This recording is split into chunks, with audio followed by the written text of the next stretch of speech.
This assignment began where actually it should have ended. In a deserted subway station in the city of New York at 2 o'clock in the morning. The station was empty. Everything was silent, motionless. Like the body of Nicholas Kessler lying across the express tracks. In our swift, silent struggle, he had fallen off the platform, stumbled onto the express tracks, and then fainted from the knife wound in his shoulder. The parcel for which so many people had fought and killed and spied was in my hands at last. My mission was ended. For in a moment, Nicholas Kessler would die beneath the wheels of the Broadway 7th Avenue Express. I could hear the far-off rumble of the train coming closer, closer. I stood there on the empty platform in the dim light without pity, without feeling. This man deserved no sympathy, no mercy.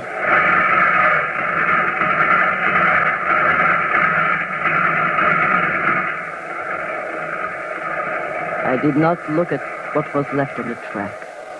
Nicholas Kessler was dead. My mission was over.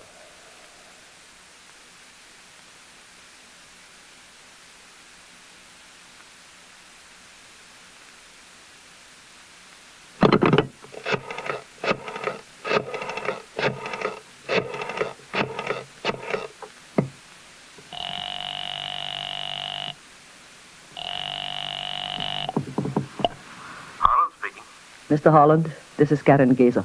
I'm calling from my apartment. I just got in. Did you get the parcel? Yes. Where? From Nicholas Kessler in the subway station at 86 and Broadway. Now, where is Kessler now? He's dead. How? He was run over by the Broadway 7th Avenue Express. I see. But you got the parcel? Yes. Can you bring it to me now? No. Why? Nicholas Kessler was watched. I am being watched. Until it is in your hands, it would be suicide for me to leave this apartment. Supposing I send for it in the morning. Yes, that would be safer. A young man named Alan Grant will call for it. Alan Grant? Right. He's new in intelligence, but absolutely trustworthy. He'll use your own personal registration number as identification. 11864. Check. He'll turn up around 9 this morning. Good. Now, how do you feel? I doubt if I will ever feel anything again, ever. Good night, Mr. Holland.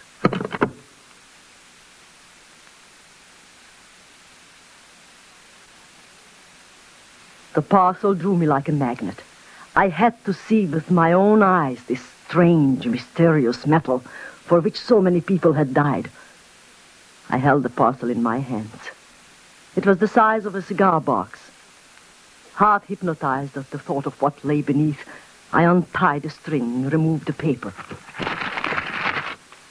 Underneath the paper, a gray cardboard box. Inside the box, a case of leather, closed with a zipper. Inside the leather case, a flat box of steel, very much like a square silver cigar box. At the touch of my trembling, nervous fingers, the box clicked open. And then for the first time, I saw it. A deep royal blue, the size of my first finger. It glistened in the light, shimmering. It was held on by a fine wire, and when I touched it, I knew I was handling the greatest miracle science has yet discovered. The greatest miracle the world has ever known. Incredible, fantastic. More important even than the atom bomb. More terrifying. More wonderful. It moved under my fingers, tugging gently at the wire which held it. Thank God I had caught Nicholas Kessler.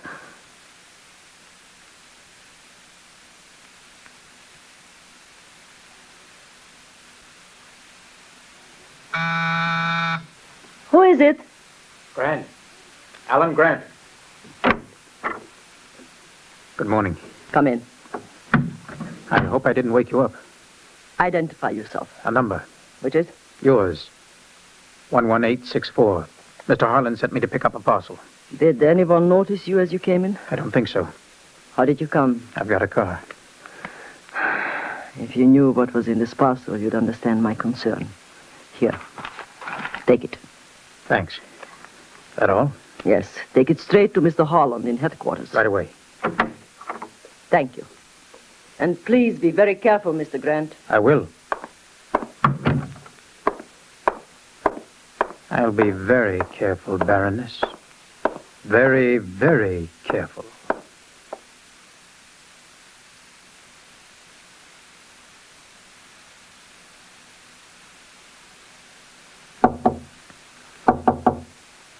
Who is it? Grant?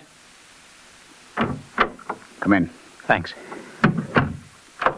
Is that it? Yes. Give it to me. Do you realize how many people have died to get this secret? How I've schemed, worked, killed, and now after 3 years, 3 long, agonizing years...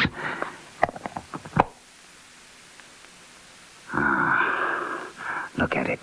Alan, look at it. You can gloat over it. I've got to get going. Is it possible you don't understand what this is, what it means, what it's worth to the nation that owns it? I understand that I've got to have a pretty good story for Harlan. Oh, you fool. All you can think of is personal safety. Well, look at it. Look at it shimmer. Do you know what it's worth? I've a fair idea. A 10,000 horsepower engine will weigh practically nothing. I wonder if ever in the history of the world has so much research been compressed into such size. What do I say to Harlan? Did you have any trouble picking it up? No. He ordered me to get it from the girl. She the one who killed Kessler? Yes. He died for the party. The party will avenge him. I don't want to be avenged. I want to get out. I've made plans. Like what? We lie absolutely low, completely quiet for a month, and then we leave the country. What do I say to Harlan? He'll take a fit when I turn up without that parcel. Think of it. A ship the size of the Queen Mary weighing, 30 or 40 tons instead of 50,000. The speed, the efficiency. What about Harlan? You're driving a car? Yes. Then have an accident. An a accident? fake accident, yes. A lamppost, anything.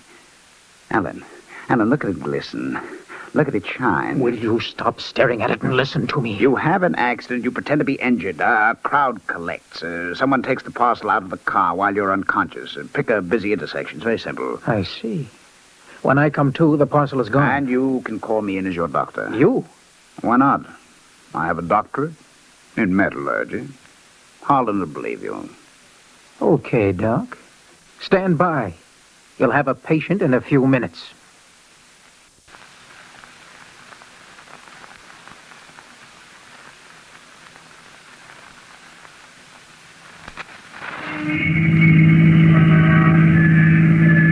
Something really should be done about New York traffic.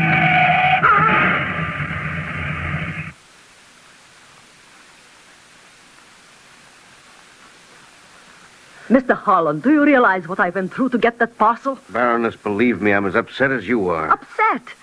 This idiot of a man can't even drive an automobile. That isn't fair. A delivery kid ran across the street in front of him. Oh. He tried to avoid him and crashed into a crosstown bus on 50th Street. When he regained consciousness, the parcel was gone. But you know what this metal is. It's a greater secret than the atomic bomb. I know. Believe me, I know. We've got to get it back. The trail is completely cold. It ends with Alan Grant. Mr. Harlan, Yes?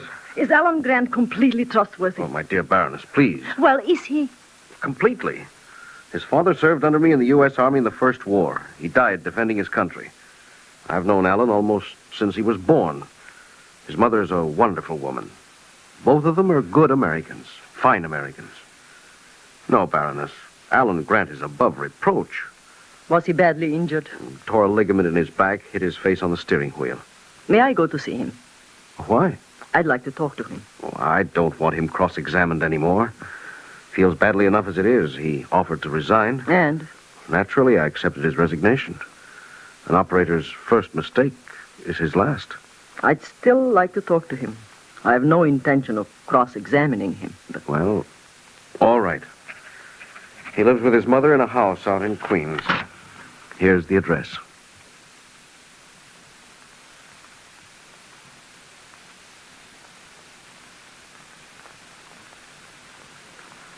It's darn nice of you to come way out here to see me, Baroness. The heat and everything. Oh, but I wanted to. Dr. Mercer says I'll be up in a couple of weeks. I tore a ligament in my back. The cure is 2 weeks in bed. Mr. Grant, haven't you any idea who might have taken it? No, not a clue. You see, I hit my nose on the steering wheel. Knocked me out. Next to the atom bomb, this metal is probably America's greatest strength and biggest secret. Less than a pound of it has been refined. If it went on the open market, it would sell for something around $500,000 per ounce. We've got to get it back. We've got to. Baroness, I'm terribly sorry. Well, once I can walk again, I'll do anything I can, anything. Does your mother know what has happened? No, not yet. I'd appreciate it if you wouldn't mention it to her. You see, she's pretty strong on responsibility, duty, and that sort of thing. All right, I won't. Oh, Alan, the Baroness and I are going to eat lunch in the living room. Oh, leaving me flat, eh? Oh, darling, this room is so small. And besides, Dr. Mercer will be here any minute. Ma, I'm only kidding. Go ahead. All right. Well, my dear, lunch is ready. And so am I. If you whisper about me, I'll know that you're talking about me. We'll leave the door open. And anyway, if we were talking about you, we'd be saying nice things. Sit down, Baroness. Thank you, and please call me Karen. I don't use my title in America. All right. Although I sort of like it. I've never known a Baroness before. You haven't missed anything, believe me. Well, those are tuna fish sandwiches. Help yourself to the olives. Thank you. Coffee? Yes, please. It's so nice of you to come and see Alan. He gets so bored and so irritated at not being able to walk. Mrs. Grant. Yes? Who's the soldier in the picture? That's my husband. Oh, the 1st American Regiment. Yes. He was killed at Chateau Thierry in 1918. Colonel Harland was his commanding officer. I see. That's why he's been such a dear friend. After meeting you, I can understand. Understand what? Why he hasn't married? Oh, Baroness, please. I can assure you that Colonel Harland and I... Oh, that must be Dr. Mercer. Come in, Doctor. Hello, Mrs. Grant. How's our boy today? Well, he doesn't like it, but the rest is doing him good. Oh, Doctor, this is the Baroness Karen Gazer. Dr. Mercer, Baroness. How do you do, Dr. Mercer? How do you do? Now, have you had your lunch, Doctor? Thank you, yes. Oh, then why don't you go in and see Alan and then come back and have some pumpkin pie with us? Oh, wonderful. You can find his bedroom, can't you? Yes, of course. And don't eat the pumpkin pie before I get through. We won't. Hello, Alan, my boy. How's the bag? What's that girl doing here? She feels sorry for me, Doctor. Have you heard anything? No. What have you done with it? It's in the safety deposit box in the Central Hanover Trust Company in Rockefeller Plaza. In your name? Yes. I have 2 keys. Here, you can have one. If anything happens to me, you'll take it out at once. Has your apartment been watched? Not to my knowledge. How about you? No. I've resigned. My resignation has been accepted. No fuss, no scandal. On the 1st of next month, I will mail the parcel to Denver. A week later, I will go to Denver myself. A surgeon out there, reliable party member, is going to operate on me. Operate? The metal will leave America inside my body. Inside? It weighs nothing. The incision will be shallow and small. This time there'll be no slips at customs, no chances taken. We'll get an Air France flight to Paris 8 days later. That's the 24th. Okay. How soon can I get up and still have people think I hurt my back? 8 days. Right. You'd better go now. And don't get too palsy with our friend. She's dangerous. I'll come again tomorrow. Thanks. So long, Alan. See you tomorrow. Thanks, Dr. Mercer. Well, Dr. Mercer, how's our patient doing? Will he live? I'm afraid so. Are you ready for your pie? Mrs. Grant, can I have a rain check? I didn't realize how late it was. Oh, of course, Doctor. I know you're busy. Goodbye, Baroness. Very nice to have met you. Thank you, Dr. Mercer. Please don't get up, Mrs. Grant. I can find my way out. Goodbye, Dr. Mercer. Goodbye. He's such a nice man. Of course, he isn't our regular family doctor. He isn't? No, Alan met him at some theatrical club. Oh, more pie? No, thank you. However, since it's Alan's strained back, I guess he can have any doctor he wants.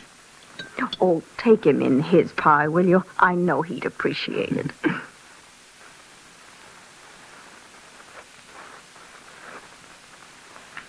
She cut the pie with an almost loving gesture and handed me the plate. I carried it into Alan's bedroom and gave it to him. As I turned to leave, I deliberately let a small white card fall to the floor. It was the address of a hat store on 5th Avenue. Then I went back to the sitting room and chatted with this gentle, kindly woman with a young face and a touch of gray in her hair. An hour later, I got up to go. I can't tell you how much we appreciate your coming. I hope you'll come again. Yes, of course I will. I wish Alan could find somebody that he could Oh, dear, there's the phone. Will you excuse me? Go ahead, and I'll say goodbye to Alan. Yes, do. I won't be a moment. Hello? Well, hello, Mary. Yes, I've been meaning to call you all week, but Alan had an accident. May I say goodbye? No. Yes, come in. I hope you'll be better soon. It's swell of you to be concerned. I know what you went through to get that parcel. Well, you couldn't help it. It was just rotten luck. Don't apologize. I quite understand.